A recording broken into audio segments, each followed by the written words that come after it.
Amy Walter, welcome to the program. And let me just start by asking you about something that happened just before we went on the air. And that is that President Trump came out in what looked like a kind of a rushed statement, taking no questions, and just announcing that he is ordering all houses of worship across faiths to open by this weekend. What do you make of that? Why now? Well, Christian, as you know, what this president really does like to do is to stir pots, and specifically on cultural issues and social issues. This is what keeps his base motivated. This is what keeps him motivated, quite frankly. And we've been seeing, these protests pop up in a number of states. At the same time, we do know that most Americans still feel very anxious. They're not quite ready for their states to open up completely.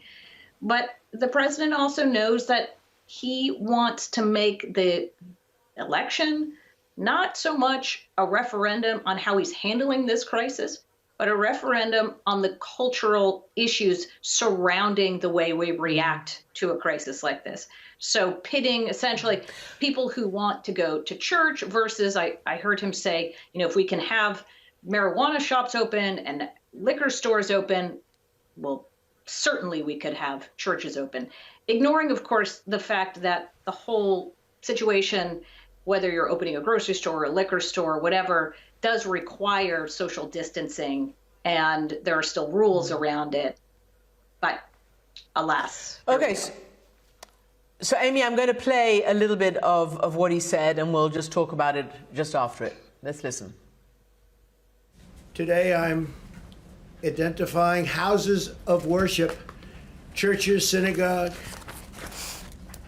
and mosques as essential places that provide essential services. Some governors have deemed liquor stores and abortion clinics as essential, but have left out churches and other houses of worship. It's not right. So I'm correcting this injustice and calling houses of worship essential. Amy, he also went on to say something that I think raised a lot of eyebrows. He said, the governors may not like it, some of them, they may call me, but they're not going to get me to change my mind.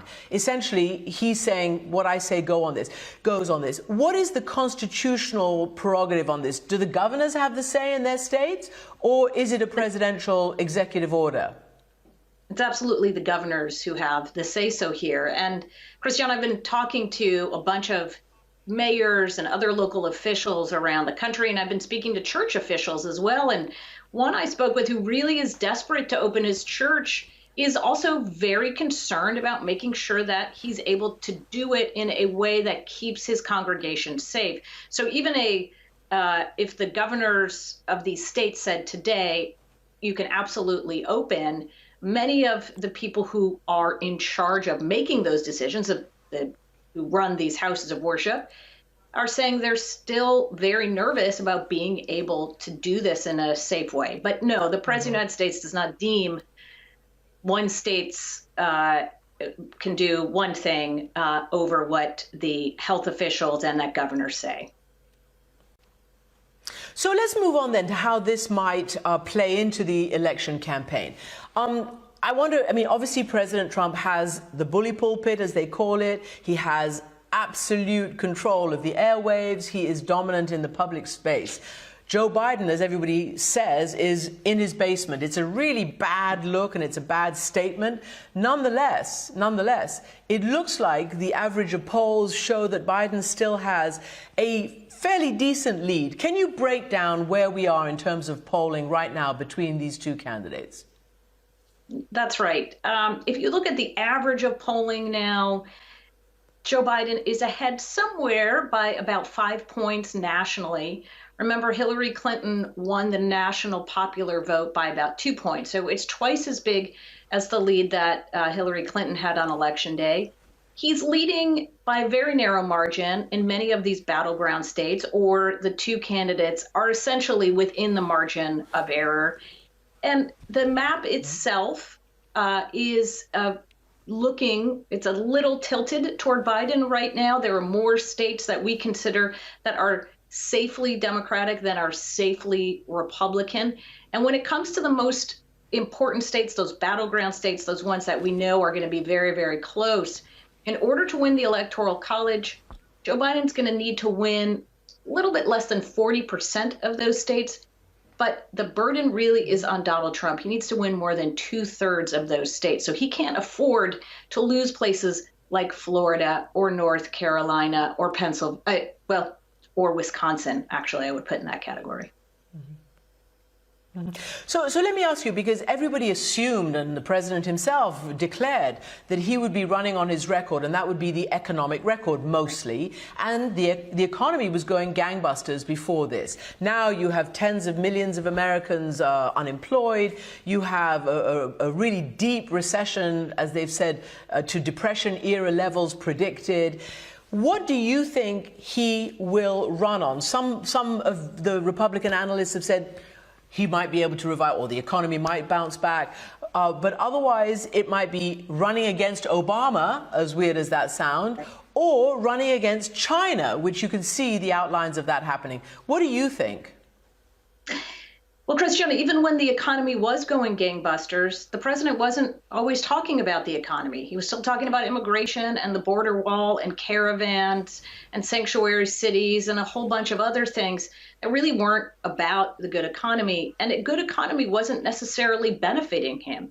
His overall job approval ratings aren't much better today or worse today than they were a year ago when the economy was setting all kinds of records.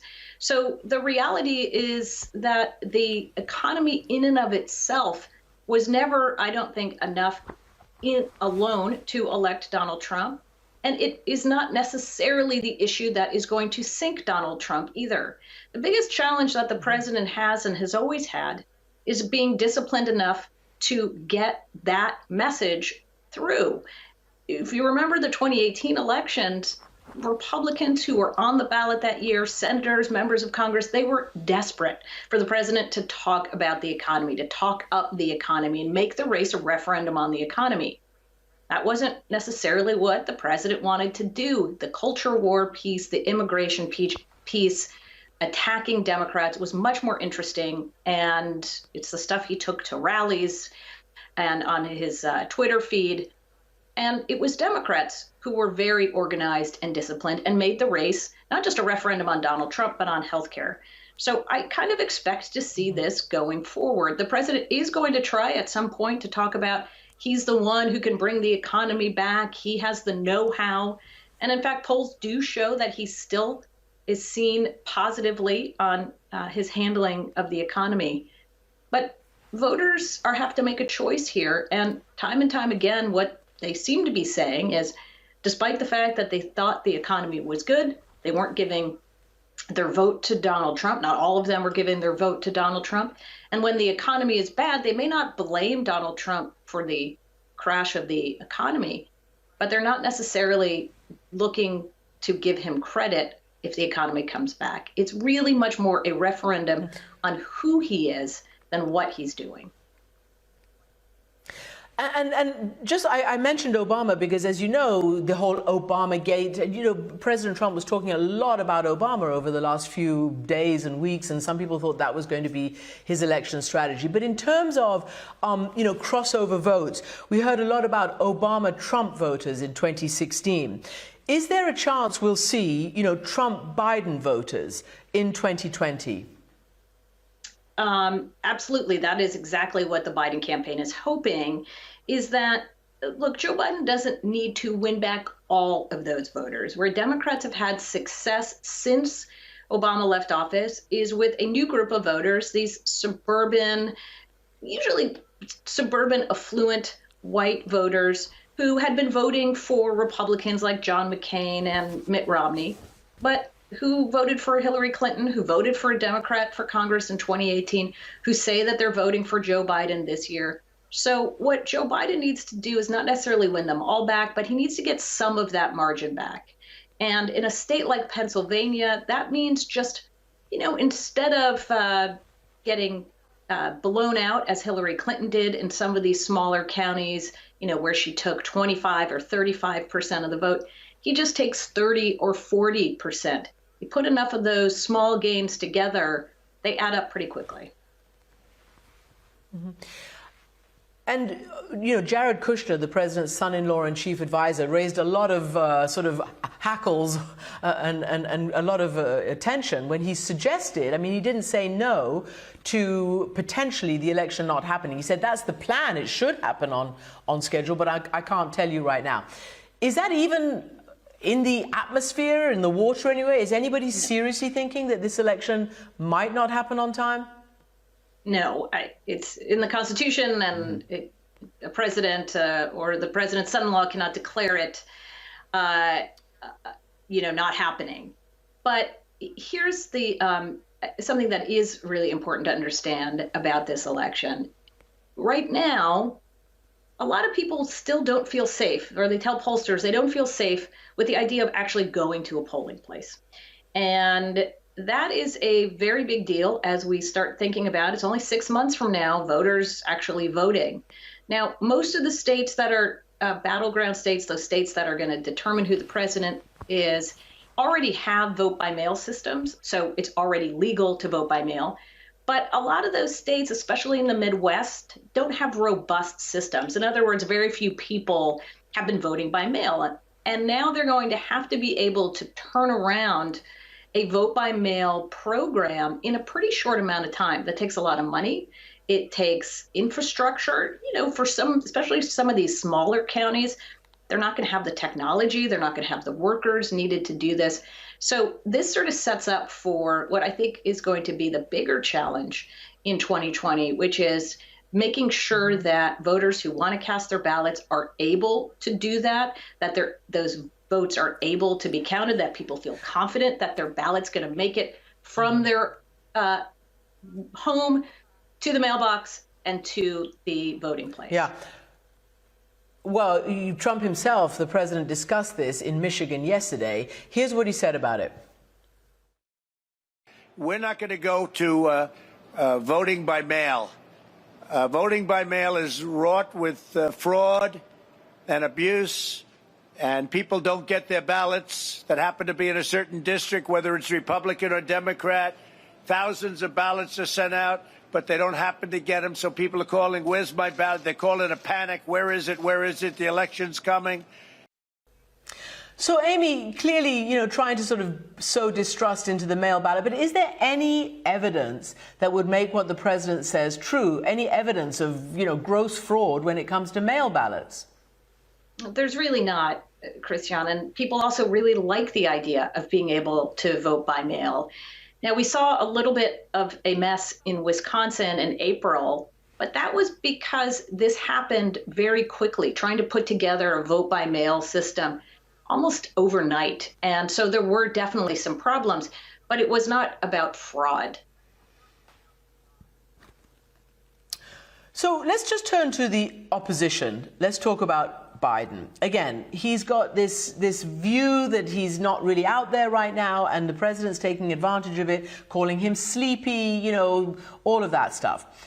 What does he need to do to generate some buzz, to make this a campaign, even though it's really difficult in a pandemic?